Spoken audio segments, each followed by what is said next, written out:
Hello students. तो आज का हमारा टॉपिक है AC voltage applied to pure in resistor, inductor और कैपेसिटर सर्किट। एक प्योर इंडक्टिव रेजिस्टिव सर्किट के लिए क्या होता है ना, ये आज हम लोग देखेंगे।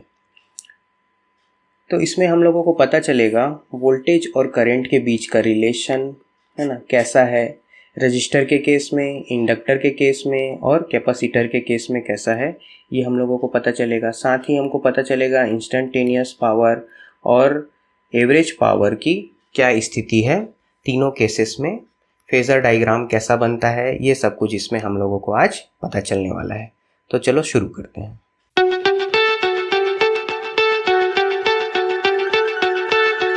तो सबसे पहले हम लोग देखते हैं प्योर रेजिस्टिव सर्किट। एक प्योर रेजिस्टिव सर्किट कैसा होता है। तो इस सर्किट में एक रेजिस्टेंस होगा और साथ में क्या होगा, उसका एक वोल्टेज सोर्स होगा। ये हो गया उसका क्या, एक वोल्टेज सोर्स, और ये हो गया हमारा क्या, रेजिस्टेंस। और यहाँ से फ्लो होने लगा एसी करंट, और क्योंकि अप्लाई किया था हम लोगों ने एसी वोल्टेज। तो ये जो एसी वोल्टेज अप्लाइड है इसका वैल्यू है V इक्वल टू, सबको पता है, Vm साइन ओमेगा टी। इसको मान लेते हैं इक्वेशन 1। अब यहाँ पर जो करंट फ्लो हो रहा है वो किसके प्रोपोर्शनल होगा, अप्लाइड वोल्टेज अपॉन रेजिस्टेंस। ये कहाँ पढ़ा है हम लोगों ने, ओम के नियम में। तो बाई ओम्स लॉ हमको मिल जाएगा करंट की वैल्यू। अब यहाँ पर वोल्टेज की वैल्यू पुट करते हैं। वोल्टेज की वैल्यू आ जाएगी क्या, Vm sine omega t upon R. यहाँ पर Vm अपॉन आर को हम लिख सकते हैं क्या, Im, और बच गया क्या हमारा साथ में लिखने के लिए, साइन ओमेगा टी। इसको मान लेते हैं हम लोग इक्वेशन 2। इक्वेशन 1 और 2 को कंपेयर करने पर हम लोग ये देखते हैं कि दोनों में देखिए क्या लिखा हुआ है, सिर्फ ओमेगा टी। यहाँ भी क्या है, साइन के साथ सिर्फ ओमेगा टी, साथ में कोई भी फेज डिफरेंस नहीं है। इसका मतलब एक प्योर रेजिस्टिव सर्किट के लिए phase difference between voltage and current है ना, phase difference between voltage and current will be equal to 0। कोई फेज डिफरेंस नहीं होता है, वोल्टेज और करंट दोनों एक ही फेज में होते हैं। इसके लिए यदि हम लोग वेवफॉर्म बनाएं तो ये कुछ ऐसा बनेगा।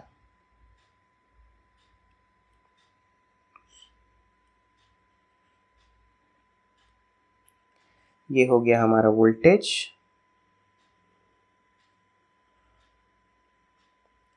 ये हो गया वोल्टेज को मैंने ब्लू कलर से बनाया है। अब नेक्स्ट बना लेते हैं करंट। तो करंट इसके साथ फेस में होगा, दोनों के बीच कोई फेज डिफरेंस नहीं होगा, ठीक है। ये हो गया क्या, करंट। तो वोल्टेज और करंट दोनों एक ही ग्राफ में बनाया हम लोगों ने। इसके लिए यदि हम लोग फेजर डायग्राम भी बनाएं तो फेजर डायग्राम कैसा होगा, देखो ये हो जाएगा हमारा वोल्टेज और करंट की वैल्यू हो जाएगी ये हो जाएगा करंट। तो दोनों कैसे हैं, फेस में हैं।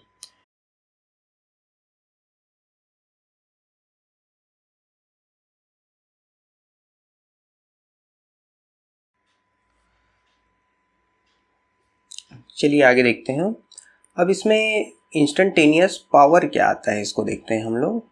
Instantaneous power PI will be equal to होगा क्या, VI इंटू आई, है ना। दोनों की इंस्टेंटेनियस वैल्यू को हमको यहाँ पर मल्टीप्लाई करना पड़ेगा।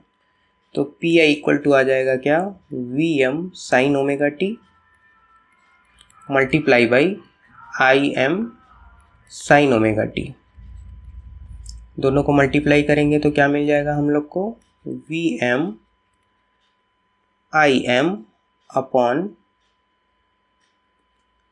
ये हो जाएगा multiply sine square omega t.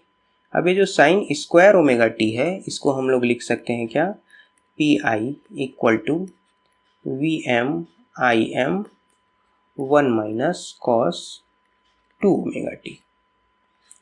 ठीक, तो हमको पता चल रहा है कि इंस्टेंटेनियस पावर के फॉर्मूले में इंस्टेंटेनियस पावर के फॉर्मूले में हमको 2 ओमेगा टी प्राप्त हो रहा है।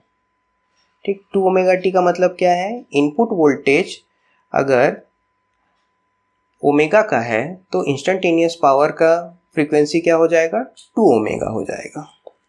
किसके लिए? एक प्योर रेजिस्टिव सर्किट के लिए। ठीक है, अब ये कैसे हो रहा है इसको देखते हैं। यहाँ पर यदि हम लोग वोल्टेज और करंट को मल्टीप्लाई करें वेवफॉर्म डायग्राम में, अगर हम लोग वोल्टेज और करंट को मल्टीप्लाई करें तो देखिए हमको क्या मिलता है ना। तो दोनों ही पॉजिटिव हैं तो दोनों का मल्टीप्लिकेशन भी क्या मिल जाएगा? पॉजिटिव, और वो इनसे ज़्यादा वैल्यू प्राप्त होगा, है ना। ऐसे ही इस तरफ नेगेटिव वाले में भी मल्टीप्लाई करेंगे तो नेगेटिव नेगेटिव पॉजिटिव ही मिलेगा हमको।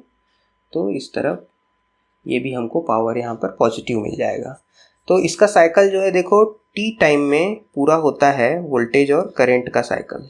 ठीक, वोल्टेज और करंट का साइकिल पूरा हो रहा है टी टाइम में, लेकिन यहाँ पर जो पावर है उसका साइकिल देखो t/2 टाइम में ही पूरा हो जा रहा है।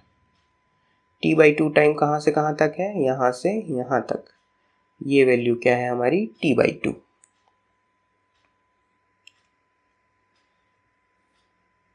ये ऐसे पूरा हो जा रहा है।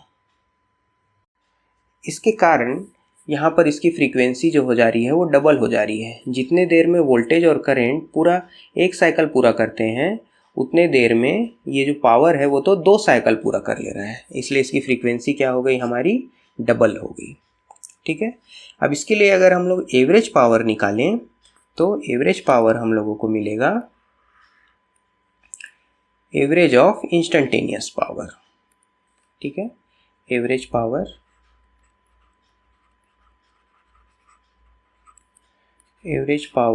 इक्वल टू, है ना, एवरेज ऑफ इंस्टेंटेनियस पावर है। तो इंस्टेंटेनियस पावर क्या है हमारा? Vm Im 1 minus cos 2 omega T. इसका एवरेज आता है Vm Im, और ये 1 माइनस कॉस 2 ओमेगा टी का एवरेज आएगा 1/2 पाई इंटीग्रेशन कहाँ से कहाँ तक था साइकिल? 2 पाई का कंप्लीट साइकिल है हमारा। 2 पाई 1 माइनस कॉस 2 ओमेगा टी, और यहाँ पे आ जाएगा क्या? D omega T. इसको हम लोग सॉल्व करेंगे तो 1/2 आएगा। ये हम लोग पहले कर चुके हैं, फिर भी मैं एक बार और कर दे रहा हूँ, है ना। 1/2 पाई, अब यहाँ पे वैल्यूज आ जाएंगी ओमेगा टी, 1 का इंटीग्रेशन हुआ तो ओमेगा टी आया, माइनस कॉस ओमेगा टी का क्या आएगा? साइन ओमेगा टी अपॉन 2 आ जाएगा। यहाँ पर साइन 2 ओमेगा टी अपॉन 2 आ जाएगा, यहाँ पे 2 आएगा, है ना। और इंटीग्रेशन कहाँ से कहाँ तक हुआ है? 0 से 2 पाई तक। ठीक, अब ये वैल्यूज़ को हम लोग यदि यहाँ पर पुट करते हैं तो क्या मिल जाएगा हम लोगों को? Average power PAV equal to VM IM into 1/2 pi multiply by omega t की वैल्यू कितनी पुट करेंगे? पहले 2 पाई, फिर क्या पुट करेंगे? -0। अब ये साइन 2 ओमेगा टी में कोई वैल्यू पुट करने का कोई मतलब नहीं है, क्योंकि साइन 2 पाई भी 0 आता है और साइन 0 भी 0 आता है। तो देखिए यहाँ पर एक चीज़ छूट गया, 1 minus cos 2 omega t upon 2 आता है, तो यहाँ पे आ जाएगा, है ना, ये 2 आता है तो 2 बाहर आ जाएगा, तो यहाँ पे आ जाएगा 4, यहाँ भी आ जाएगा 4, तो ये 2 पाई से पाई कैंसिल हो जाएगा, तो यहाँ बच जाएगा क्या? 2, है ना, 2 दूनी 4, पाई से पाई कैंसिल। तो एवरेज पावर की वैल्यू आ जाएगी हमारी PAV equal to VM IM upon 2। ये एवरेज पावर की वैल्यू किसके लिए है? एक प्योर AC रेजिस्टिव सर्किट के लिए। ठीक है, इसी को हम दूसरे शब्दों में लिखते हैं P इक्वल टू, है ना, V अपॉन √2 और IM अपॉन √2। ठीक, अपॉन में √2 आ गया, इसका मतलब क्या है? यहाँ पर P इक्वल टू आ जाएगा क्या? VRMS into IRMS। तो इसको एक एवरेज पावर क्या है रेजिस्टिव सर्किट के लिए? Directly RMS values of voltage and current का मल्टीप्लिकेशन होता है। ठीक, कितना वाट इसका आंसर आएगा?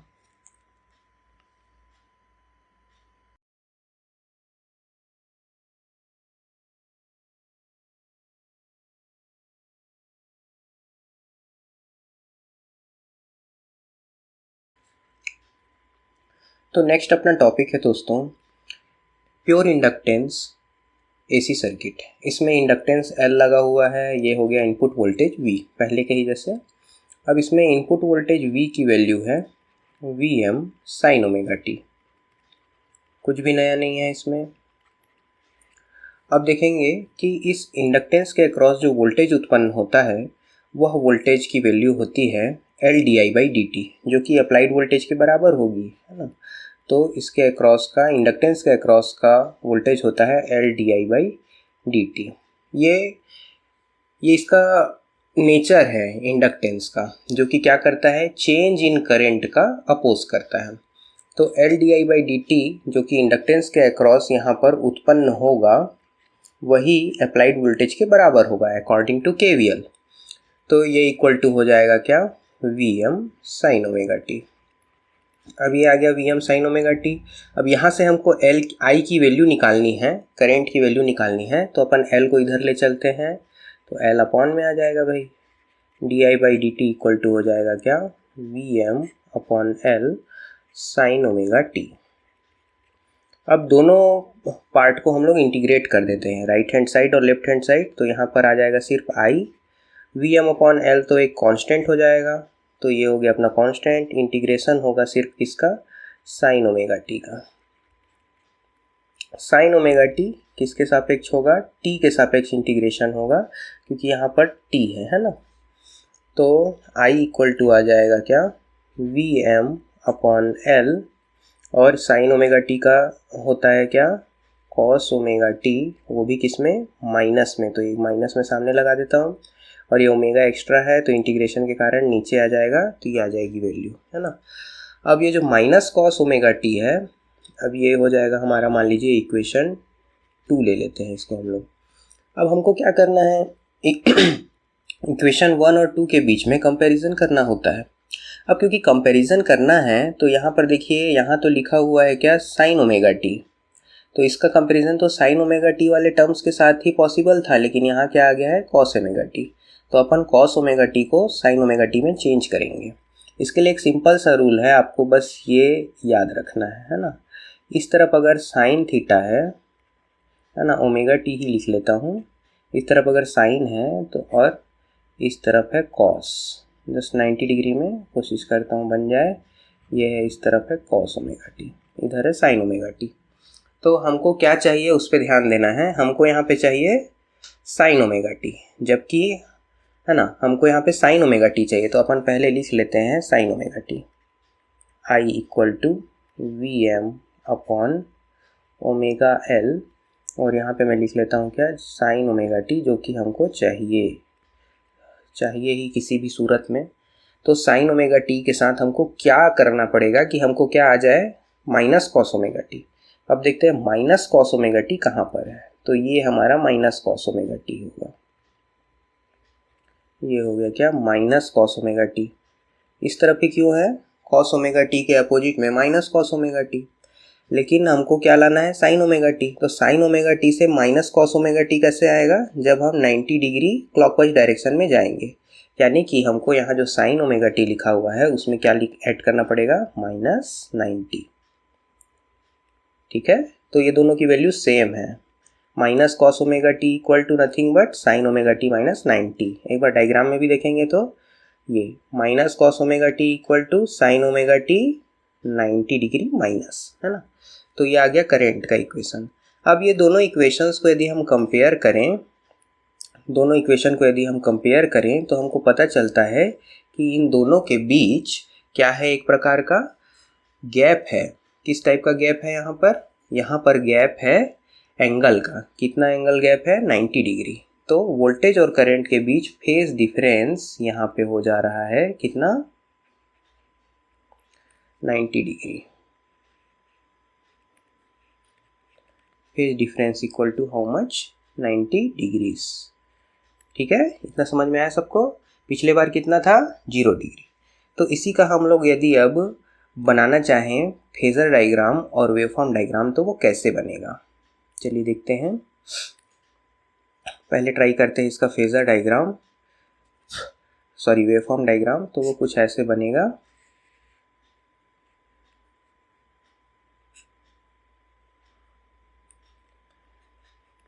ये मान लेते हैं वोल्टेज का वेव फॉर्म है, ये हो गया वोल्टेज का वेव फॉर्म। इस तरफ भी वोल्टेज लिख लिया जाए। फिर बनाता हूँ मैं मान लो करंट। तो करंट क्या होगा, अब 90 डिग्री लैग करेगा। ये देखो टोटल एंगल जो है वो 360 है, ठीक है। ये एंगल हमारा 360 डिग्री है, तो इसका हाफ यहाँ से यहाँ तक हो जाएगा, यहाँ तक हो जाएगा 180, है ना। कितना डिग्री पीछे चल रहा है, 90, तो ये होगा 90। तो हमको अब करंट को कहाँ शुरू करना है, 90 डिग्री से। तो मैंने यहाँ शुरू किया ऐसे, ठीक। ये हो गया करंट की वैल्यू, है ना। तो ये हो गया वेव फॉर्म। अब इसी पे अगर हम लोग फेजर डायग्राम बनाना चाहें तो फेजर डायग्राम कैसे बनेगा, ये हो गया वोल्टेज, तो करंट कौन से डायरेक्शन में आएगा, करंट आएगा 90 डिग्री लैग, है ना। फेज डिफरेंस आ गया है, क्योंकि फेज डिफरेंस आया है 90 डिग्री लैगिंग, क्योंकि करंट के इक्वेशन में क्या मिल गया है हमको, करंट की इक्वेशन में देखिए हमको मिल गया है -90। करंट की इक्वेशन में मिल गया है -90, जबकि वोल्टेज की इक्वेशन में कोई भी माइनस नहीं था। मतलब वोल्टेज क्या है, लीड कर रहा है, और करंट क्या हो रहा है, लैग कर रहा है, ठीक है। ये जो करंट है यहाँ पे 90 डिग्री का डिफरेंस है, voltage is leading and current is lagging. Current क्या कर रहा है, लैग कर रहा है, ठीक है।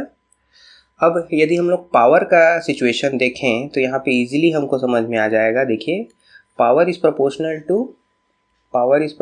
To V into I. Instantaneous power देखते हैं पहले, हर एक इंस्टेंट पे देखते हैं, है ना। तो यहाँ कुछ कुछ सेगमेंट है, देखो इस पोजीशन से इस पोजीशन तक वोल्टेज पॉजिटिव है लेकिन करंट नेगेटिव है, तो इन दोनों का मल्टीप्लाई होगा तो कैसा वैल्यू मिलेगा, नेगेटिव। तो मान लीजिए पावर यहाँ पे मिल गया हमको नेगेटिव, और थोड़ा बड़ा बना लेता हूँ, ये मिल गया पावर नेगेटिव, ठीक है। पावर मिल गया नेगेटिव। अब यहाँ पर देखो दोनों पॉजिटिव हैं, वोल्टेज भी पॉजिटिव है और करंट भी पॉजिटिव है यहाँ से यहाँ तक, तो यहाँ पावर मिल जाएगा क्या, पॉजिटिव। ये पावर हमको मिल गया पॉजिटिव।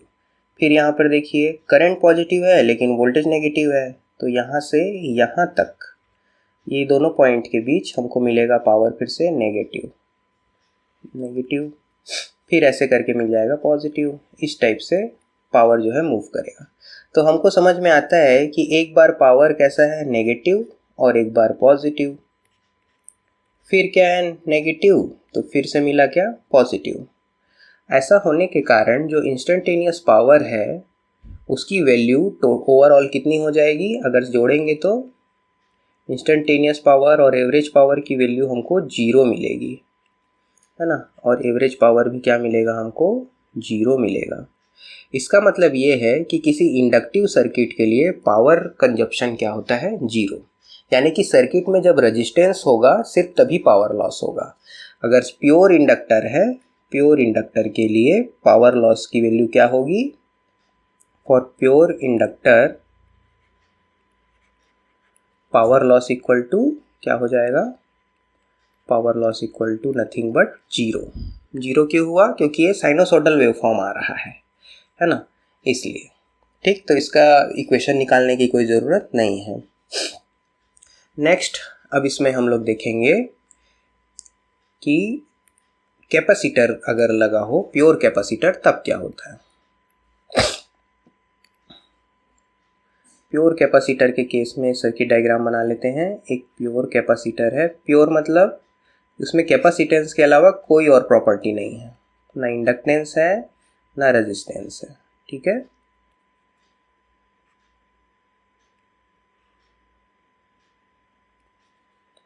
ये बन गया हमारा डायग्राम। ये है कैपेसिटेंस C, इसमें अप्लाइड है वोल्टेज V, तो यहाँ करंट फ्लो होने लगा I। अप्लाइड वोल्टेज फिर से वही, अप्लाइड वोल्टेज साइनोसॉइडल वोल्टेज है, V equal to Vm sine omega t। ठीक, v equal to V M sine omega t. तो अब देखेंगे हम लोग कैपेसिटर की क्या प्रॉपर्टी है। कैपेसिटर का बेसिक इक्वेशन क्या होता है, current flowing through capacitance I will be equal to C dv by dt, C dv by dt होता है ना। तो यहाँ पर वोल्टेज का वैल्यू हम पुट कर देते हैं, तो आ जाएगा I equal to C D by D T V M sine omega t. ठीक है, इसको सॉल्व करेंगे तो I equal to C, V M तो कांस्टेंट है, वी एम हमने बाहर निकाल लिया, साइन ओमेगा टी का हो जाता है डेरिवेशन कॉस ओमेगा टी, और साथ में क्या मल्टीप्लाई हो जाएगा, ओमेगा मल्टीप्लाई बाई ओमेगा। इसी को हम लोग लिख सकते हैं क्या, V M into omega C into cos omega t. ठीक है, तो यहाँ पर इसमें ये इक्वेशन 2 है और इसको मान लेते हैं वोल्टेज का इक्वेशन को इक्वेशन 1। अब फिर से देखिए वही प्रॉब्लम आ गया हमारे पास, यहाँ पर साइन ओमेगा टी है, उसको कंपेयर करना पड़ रहा है कॉस ओमेगा टी के कारण। तो हम लोग क्या करेंगे, इस कॉस ओमेगा टी को साइन ओमेगा टी में चेंज करेंगे। तो आई इक्वल टू पहले मैं लिख लेता हूँ क्या, V M into omega C, cos omega t को साइन ओमेगा टी में चेंज करना है, फिर से पहले वाला प्रोसेस अपनाते हैं, है ना। ये ले लेते हैं हम लोग क्या, कॉस ओमेगा टी, और इस तरफ मैंने बना लिया साइन ओमेगा टी, इस तरफ आएगा साइन ओमेगा टी और इस तरफ आ जाएगा क्या, कॉस ओमेगा टी। अब हमको क्या चाहिए उस पर ध्यान देंगे, तो हमको चाहिए क्या, साइन ओमेगा टी। तो मैं लिख लेता हूँ पहले साइन ओमेगा टी, हमको चाहिए साइन ओमेगा टी, है ना, साइन ओमेगा टी। एक सेकेंड,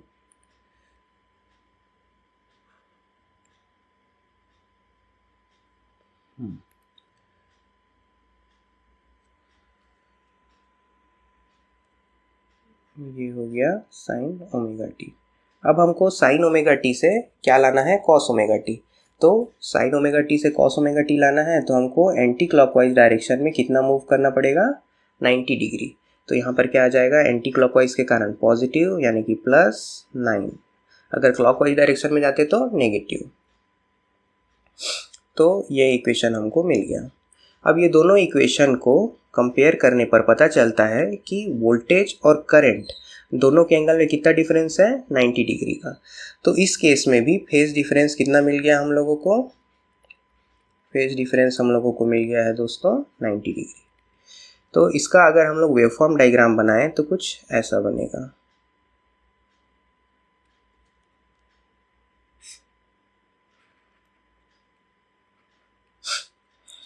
मान लेते हैं ये वोल्टेज है, ये वोल्टेज है, और दूसरा अब हमको बनाना पड़ेगा करंट। तो करंट देखो क्या कर रहा है, 90 डिग्री लीड करेगा, पहले ही स्टार्ट हो जाएगा, है ना, इस तरफ कहीं से स्टार्ट हो जाएगा। 90 डिग्री को मार्क कर लेता हूँ मैं। तो यहाँ से स्टार्ट हो जाएगा पहले ही वो, ऐसे।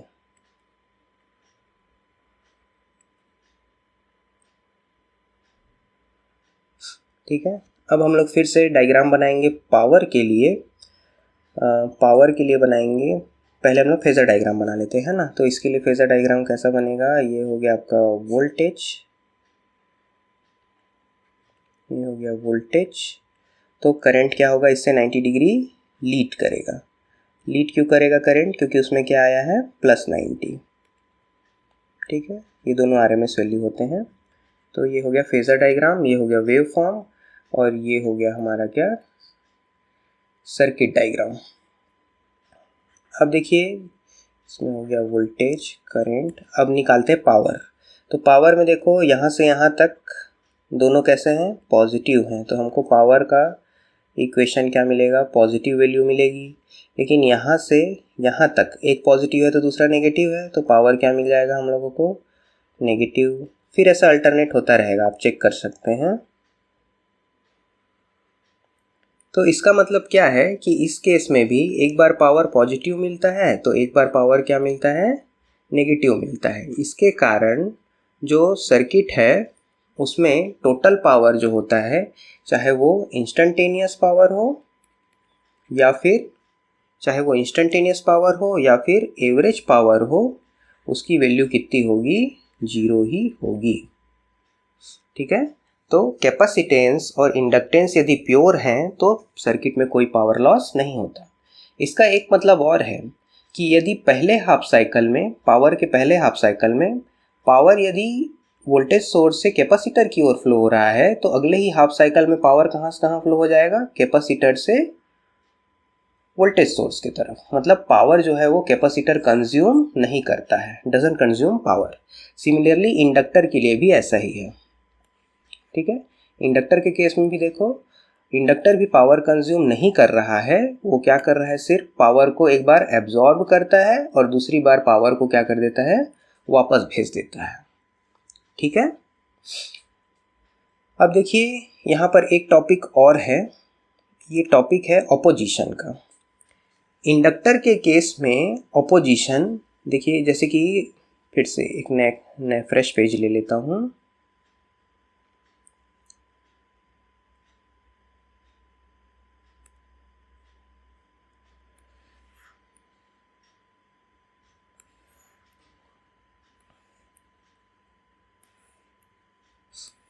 देखिए रेजिस्टेंस के केस में ले लेते हैं। रेजिस्टेंस के केस में क्या हुआ था कि ओम्स लॉ के अकॉर्डिंग, रेजिस्टेंस के केस में ओम्स लॉ के अकॉर्डिंग V और I में कैसा संबंध था, I इक्वल टू हमको मिलता है V अपॉन R, है ना। और फेज डिफरेंस क्या मिलता है हम लोगों को, फेज डिफरेंस मिलता है 0। ठीक है, इंडक्टर के केस में हमको मिला क्या, I इक्वल टू, है ना, Vm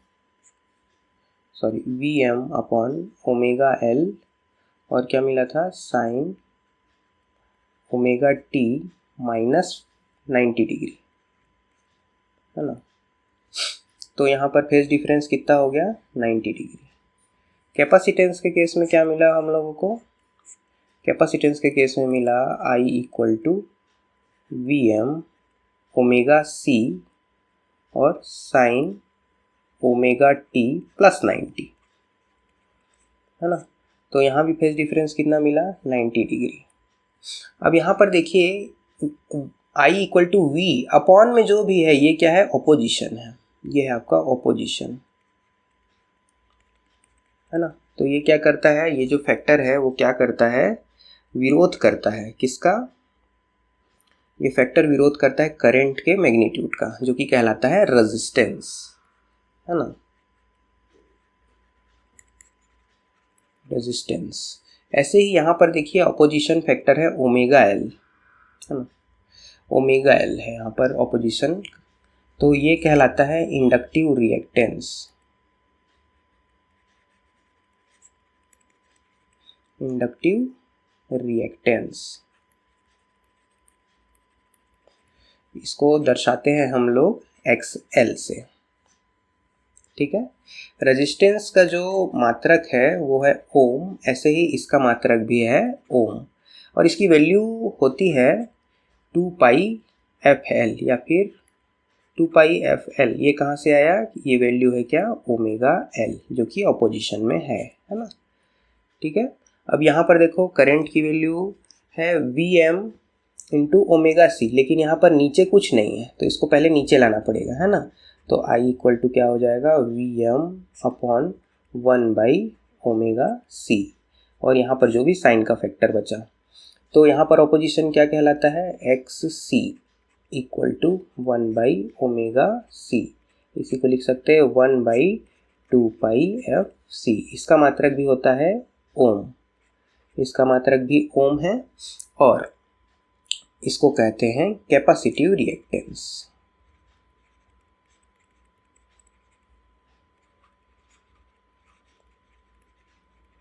इसको कहते हैं कैपेसिटिव रिएक्टेंस। ठीक है, अब समराइज कर लेते हैं। यहाँ पर कैसा बनता है फेजर डायग्राम, वोल्टेज और करंट क्या होते हैं, एक ही फेस में होते हैं। यहाँ क्या होता है, वोल्टेज और करंट के बीच 90 डिग्री का गैप होता है, जिसमें कि वोल्टेज क्या करता है, लीड करता है, और करंट क्या करता है, लैग करता है।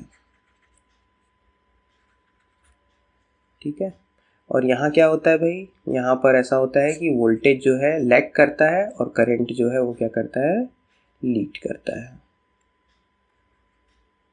ये हो गया करंट। तो आज की क्लास इतनी ही थी, जिसमें कि हमको तीनों ही एलिमेंट का एसी रिस्पांस समझना था। ये तीनों ही रिस्पांस मशीन पावर सिस्टम में भी आपको काफ़ी काम आएंगे। अगर आपको इतना समझ में आया है तो आगे भी ऐसे वीडियोस देखने के लिए हमारे चैनल को सब्सक्राइब करिए, और इम्प्रूवमेंट्स और डाउट्स के लिए प्लीज़ कमेंट में हमें बताइए। Thank you.